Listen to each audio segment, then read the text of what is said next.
සුබ දවසක් හැමදෙනාටම. කැනඩාවේ පාස්පෝර්ට් එකක්, ඒ කියන්නේ ගුවන් ගමන් බලපත්‍රයත් සමග ලංකාවේ පාස්පෝර්ට් එකක් තියාගෙන, ඒ කියන්නේ ද්විත්ව පුරවැසිභාවය කැනඩාවේ සහ ලංකාවේ ලබාගෙන ඒ තුලින් නොඑක් ආකාරයේ ප්‍රතිලාභ තමන් සහ තමන්ගේ දරුවන්ට සහ ඊළඟට එන පරම්පරාවලට ලබා ගැනීමේ අවස්ථා මේ අවුරුද්දේ අපේ ශ්‍රී ලාංකිකයින් සමහරකට ඒ සුදුසුකම් සපුරන අයට උදා වෙලා තියෙනවා.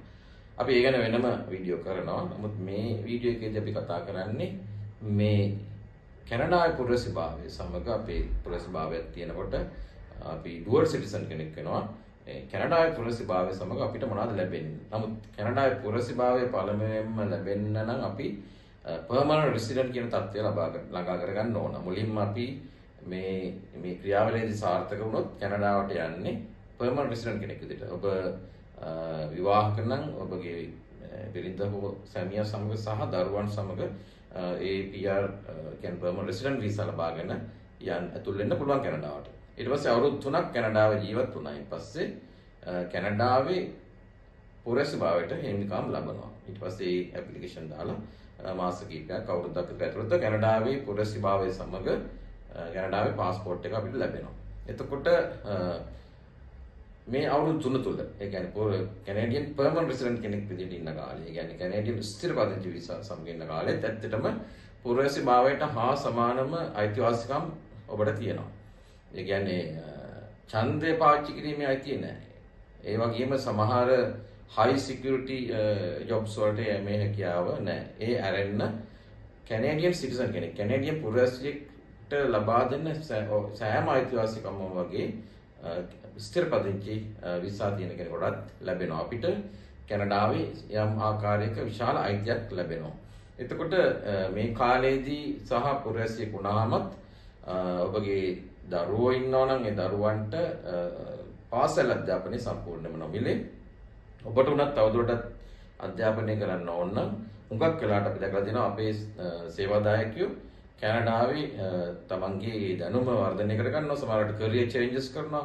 මේ සඳහා අවශ්‍ය ඒ පාඨමාලා හුඟක් වෙලාවට කැනඩාවේ ආණ්ඩුවේ යම් තියෙන ග්‍රාන්ට් සහ යම් ණය ආධාර ක්‍රම යටතේ ඔවුන් මේවා කරගන්න සමහරවිට ඒ හුඟක් වෙලාවට අපේ අයට හම්බ වෙනවා ලිවිං එක්ස්පෙන්සස් පවා මේ කාලය තුල. ඒක ප්‍රධාන ප්‍රතිලාභයක්. ඉතින් ඊට පස්සුව හෝ ඒ මුකුත් නැතුව මේ යන අපේ හුඟක් සේවාදායකයෝ කිසිම පාඨමාලාවක් නොකර තමන්ගේ ඒ ක්ෂේත්‍රයට ඇතුල් වෙනවා අපි ඕන තරම් දැකලා තියෙනවා. ඒ කියන්නේ ඒ කිසිම සුදුසුකම් හේති සපුරා ගැනීම නොකර උන්ට ඒ පාත්‍යස් තියෙනවා. හැබැයි සමහරුන්ට අපි හිතමුකෝ නර්ස් කෙනෙක් කියමුකෝ, ડોක්ටර් කෙනෙක් කියමුකෝ, ඒගොල්ලන්ට අර ඒවා රෙගියුලේටඩ් ජොබ්ස් නම් ඒවට යම් කාල සීමාවක් යනවා. නමුත් අපේ සේවාදකින් අපි දැකලා තියෙනවා මේ හැමෝම ඊටාම සාර්ථකව මේ ඊටාම ඉක්මනින් හෝ යම්කිසි කාල සීමාවක් අරගෙන මේ කාර්ය සාක්ෂාත් කරගන්නවා. ඉතින් මේකෙදී විශේෂයෙන්ම තමන්ගේ දරුවන්ට පාසල් අධ්‍යාපනය නොමිලේ ලැබෙනවා වගේම පාසලෙන් පසු අධ්‍යාපනය ඊටාම අඩු මිලකට ලැබෙනවා. අපි හිතමු ලංකාවේ ඉඳන් අපේ දරුවෙක්ව මේ රටකට කැනඩාවට අපි යවනවා නම් ගෙවන ගානට වඩා සමහරට 4 එකක් වගේ ගානක් තමයි අපිට ගෙවන්න වෙන්නේ. ඒ සඳහාත් RSP කියලා තියෙනවා යම්කිසි ක්‍රමවේදයක්.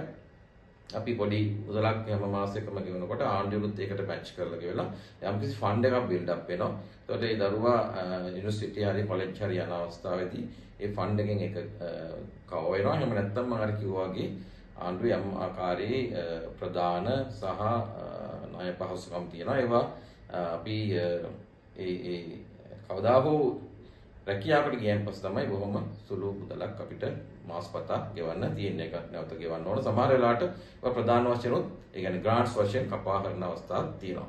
ඉතින් මේ ඇරෙන්න කැනඩාවේ පාස්පෝර්ට් එකක් සමග ඒ කියන්නේ ද්විත්ව පුරවැසිභාවයත් ඔබට ලැබෙනවා. ශ්‍රී ලංකාවේ එකක් තියාගත්තාම කැනේඩියන් පාස්පෝර්ට් එක ලෝකයේ රටවල් විශාල ගණනකට එක්කෝ වීසා ෆ්‍රී ට්‍රැවල් කරන්න පුළුවන්. එහෙම නැත්නම් ඔන් අරයිවල් වීසා සමග ඒ රටට බොහොම පහසුවෙන් ඇතුල් වීමේ හැකියාව තියෙනවා.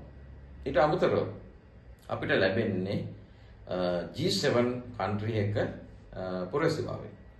ඉතින් G7 කියන්නේ Great Seven Nations. ඉතින් මේ කැනඩාව කියන්නේ ඇත්තටම ලෝකයේ පස්වෙනි ස්ථානයේ ඉන්නවා khaniج තෙල් සහ gas, natural gas production සහ exporting අතින්. ඉතින් මේක මීට අමතරව තව විශාල minerals ඒ වගේ නොයෙක් සම්පත් තියෙන රටක්. නමුත් මම කියන්නේ කැනඩාව කියන්නේ මේ දිව්‍ය ලෝකෙ නෙමෙයි. ඒකෙත් අඩුපාඩු තියෙනවා. ඒ වගේම මම මට කියන්න අමතක වුණා universal health care. හොඳ health care system එකක් තියෙනවා. ඒක සම්පූර්ණයෙන්ම නොමිලේ තමයි සියලුම දෙනාට එක හා සමානව කැනඩාවේදී ලබා දෙන්නේ. ඉතින් මේ ප්‍රෝග්‍රෑම් එක තුළ ස්ථිරපදිංචි වීසා එක ලබාගෙන යන ඔබට මොනවාද රැකියාවක බලාපොරොත්තු ඇත්තටම ඔබට රැකියාවක් පිරිනැමෙන්නේ නැහැ යනකොට කැනඩාවේ පුරවැසියෙක් වගේ ඔබත් ඒ තියෙන ඒ සිස්ටම් එකේ ගිහිල්ලා රැකියාවක් හොයා ගන්න ඕනේ. කැනඩාවේ පුරවැසියෙකුත් ඒ තියෙන යම් කැනඩාවේ තියෙන ආයතන මගින් දෙනවා ඒගොල්ලන්ට රැකියා සොයා ගැනීමේ යම් පුහුණු දෙනවා යම් ආකාරයේ ක්‍රමවේද දෙනවා. ඒ තුල යන්න අපේ new immigrants අට වෙනම ඕගනයිසේෂන් තියෙනවා මේ සඳහා උදව් ලබා ගන්න. ඉතින් මේ වගේ අපි දකිනවා අපේ මේ අවුරුදු 26ක සෙනෙත් ඉමිග්‍රේෂන් ඉතිහාසය තුළ මම දැකලා මේ මගේ සේවාදායකින් සහ ඔවුන්ගේ දරුවෝගේ ජීවිත වෙනස් වෙන ආකාරය මම මගේ ඇස් දෙකෙන් දැකලා තියෙනවා. ඉතින් ඒ වගේම මේ ද්විත්ව පුරවැසි භාවයත් සමග අපිට පුළුවන් ලංකාව සමග ලංකාවත් මේකෙන් එන්රිච් කරන්න පුළුවන්. ඒ කියන්නේ අපි හිතමු යම් ආකාරයක අන්තර්ජාතික වෙළඳාම් තමන්ගේ මේ ව්‍යාපාරයක් තියෙනවා නැත්නම් ව්‍යාපාරයක් පටන් අරගෙන එක්ස්පෝර්ට් වෙන්න පුළුවන්. ඒ ආකාරයේ මොනවාරි අලුත් දේවල් ලංකාවට දායාද කරන්න පුළුවන්. ඒ වගේම විදේශ විනිමය ලංකාවේ ඒ කියන්නේ කැනඩාවේ ඉන්න අයගේ සෑහෙන විදේශ විනිමය ප්‍රමාණයක් ලංකාවට එනවා.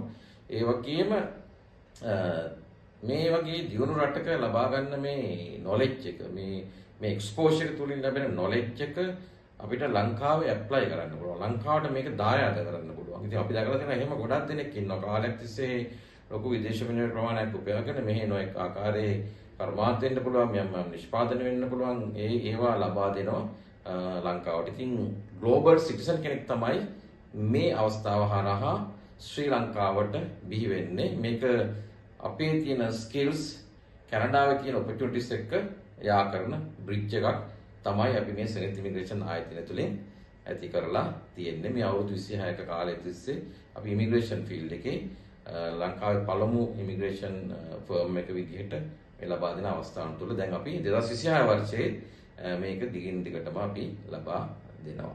එhmenan හැමදෙනාටම සුබ අනාගතයක්.